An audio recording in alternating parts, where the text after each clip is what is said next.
Hi, and welcome to the show. Subscribe at kevinmd.com/podcast. Today, we welcome back Arthur Lazarus, psychiatrist and author. Today's Kevin MD article is an excerpt from his book, Born to Heal, Medical Narratives Set to the Soundtrack of Classic Rock. The title of this excerpt is Finding Integrity at the End of a Career. Arthur, welcome back to the show. It's great to be back, Kevin. Thanks for having me on your show. All right. So we'll talk about the excerpt first, and then we can zoom out and talk about the book itself. So tell us about this latest excerpt from your book on Kevin MD. Well, the excerpt is one of about 50 very short flash fiction type stories that are in the book. And several of them do, dwell on retirement or approaching retirement. I still work full time, but I'm at the age where I suppose retirement is on my mind, perhaps more than other physicians. And this particular story, even though it's fiction, I must admit there are some autobiographical, components in it. So the story really is based on an old fable. Actually, that's an oxymoron of sorts. All fables are Hmm. old, but it is based on a fable where briefly a physician, decides to retire. He's made his decision to retire. It's his last day. And not unexpectedly, he's reflecting on his career. And so that's where the fable of actually the cracked pot comes in. That was the original title, but I think you more aptly retitled it having to do with retirement, at the end of one's career. So let me just go to the fable first. The fable briefly involves a farmer who lives at the top of a hill. He needs water for his plants and his vegetable garden, and he has to walk every day down a very steep path to a natural stream and carry the water back to his farmhouse. He only has two pots. One is in rather good condition, but the other pot, unfortunately, is a leaky pot. Hmm. So he reaches the bottom of the path, gathers the water in the pots, and he walks back up the path. But by the time he gets, home, basically the leaky pot is virtually empty, and he has one good pot to use for his plants and his vegetables. So and then but that's half the fable. Then it ties into the physician reflecting on his career near the age of, at the age of his retirement, and he has doubts.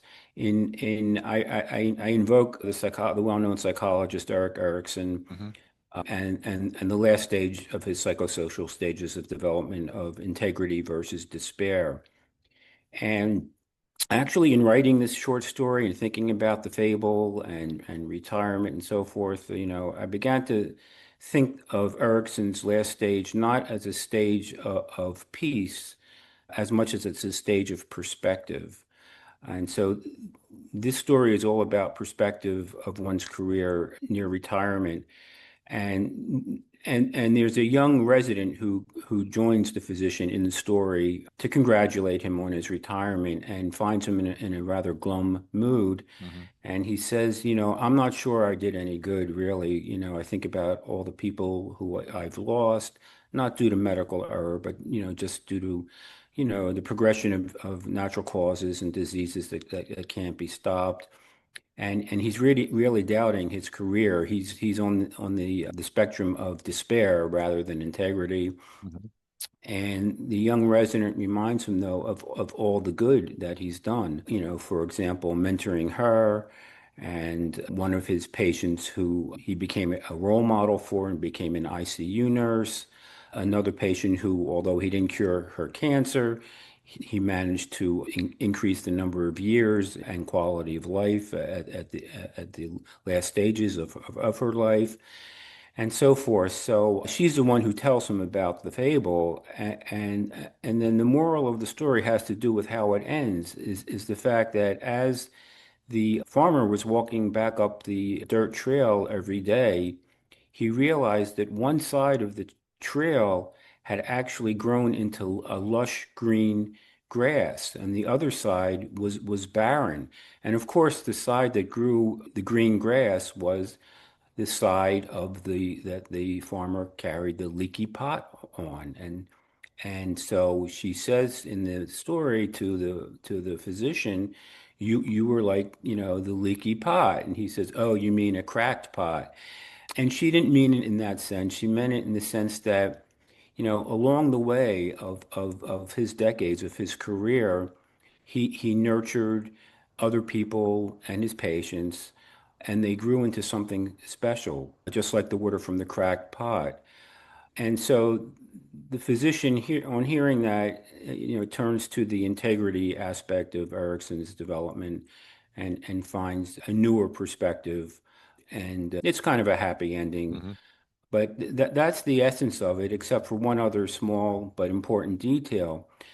So, and this will dovetail into the book about music and medicine, which is the fact that in each of the stories in this book, including the story that we're presently discussing, the young resident says to the physician, it's sort of like the James Taylor song, and it comes in out of like left field, like Hmm. because there's no mention of music in this Hmm. story up until that line. And he says, well, what do you mean? He says, well, his song, Shower the People with Love. She says, that's what you've done your whole career. You've showered them with love. And to be concrete, you've showered them with water and nutrients and nourishment that help them realize their own potential and grow into something special. And that's really the only mention of the James Taylor song, Shower the People, shower the people you Hmm. love with love. And but in the other stories, there's always a reference to a song, usually from the rock and roll era, which is the era that I grew up with. And that particular story that I just told you, weaves in a fable, weaves in a real occurrence of near retirement Hmm. or retirement, as well as, a rock and roll type song from someone special himself, James Taylor, that just about everybody would recognize if they heard the song. So, for those mid-career or younger physicians who read your book and just listen to the story and the fable of the crackpot, what are some of the things that they could do to start practicing that mindset before they reach that proverbial quiet exam room at the end of their careers? Well, I think, I mean, given the high degree of burnout and disillusionment and so forth, I do think that music therapy, used in the broadest sense of the term, could be helpful.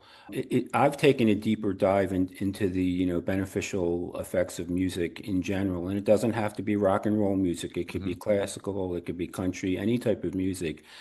But there have been numerous studies now over the last several decades, and indeed there's been a whole field that has developed known as music therapy, which as a psychiatrist I know I'm all too familiar with because even when I was training in the 80s on the inpatient unit, we had a music therapist. I don't have any regrets in my career, but I wish I had gotten closer to her and better understood, how she was working and interacting with patients. It was more or less, our patients went into the music therapy room and they came out. But what I didn't understand was in how they could be enriched. And it's not only our patients, we ourselves as physicians can be enriched through music, whether it's through singing, playing an instrument, or simply humming. There's a whole lot of neuroscience now, with fancy brain imaging studies that show different parts of our brain and circuitry all lighting up when we're immersed in music of some type. So I think it's an underutilized medium for physicians, and that's probably the most important point that I want to stress, in this podcast. So, what are some of the ways where we could incorporate music? As you know, physicians are very busy. A lot of them are burned out. What are some practical ways they could incorporate some of that music during a typical work day, during a typical work week? So there's many ways. The first thing that comes to my mind, which has been done again for decades, is depend, for operative type specialists, for surgeons, gastroenterologists who use colonoscopies. They've been known to play music during procedures, Hmm. right? Well, I mean, I had my own experience. This was like 10 years ago, where I had low back pain. I have, some degenerative spinal disease. I'm doing well now, thank you. But the point is, when I had these spinal injections, the anesthesiologist slash pain specialist was playing. Well, he asked me, "What would you like to hear?" Because I was awake during the procedure, and I said, "Well, Hmm. how about some Grateful Dead?" And he said, "Great." And he just turned to Spotify, and the tune Casey Jones came on, and he happened to like the Grateful Dead, so it helped him, to steady his nerves. It was good for me. But playing music during procedures. How about playing music on your way into work or home from work? I did that all the time. And again, in the early era, all I had was a cassette tape. Hmm.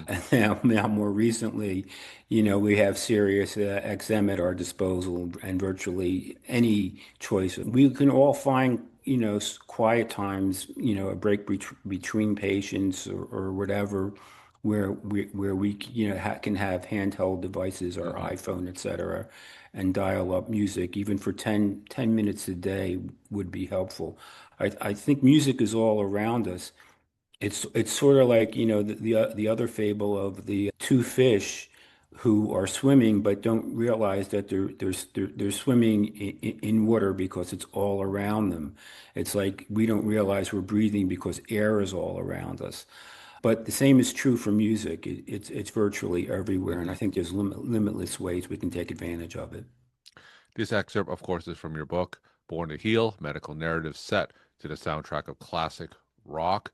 For those who read your book, tell us some of the key themes that perhaps connect some of these short stories together that physicians should come away with.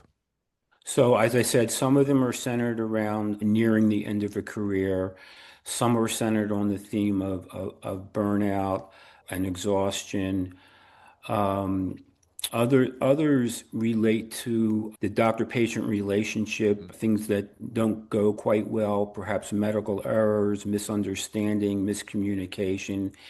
And the thing is, Kevin, as I was writing these very short stories, I didn't necessarily, I've written literally hundreds of these short flash fiction stories. It only takes 5 minutes to read one. And as I was writing them, I didn't set out to pair it with a musical composition or musical tune. It's just that there was something in the narrative as I was writing Mm-hmm. it that just felt natural. It invoked a song again, related to rock and roll. As I said, the story that we're discussing this morning, I didn't set out to deliberately insert James Taylor into a storyline. It Yeah. just happened naturally. A lot of stories I'd say only maybe 20% of the stories I write over the last several years did that actually happen. And so what I decided to do was, go through all these short stories that I've written and collect the ones where there was a reference to some type of a song or musical event. And that comprises the majority of the book. We're talking to Arthur Lazarus, psychiatrist and author. Today's Kevin MD article is Finding Integrity at the End of a Career, an excerpt from his book, Born to Heal, Medical Narratives Set to the Soundtrack of Classic Rock. Arthur, let's end with some take-home messages that you want to leave with the Kevin MD audience. Absolutely. Just a continuation of what we've been discussing, I'd like to leave the message that find a way to relax, to find some brief downtime during the day or even in the evening, and to help boost your spirits. And that could be either listening to music or doing some other, thing that comes naturally to people, artwork, whatever. Writing is also in that category. For me, writing has helped me relax, gather my thoughts.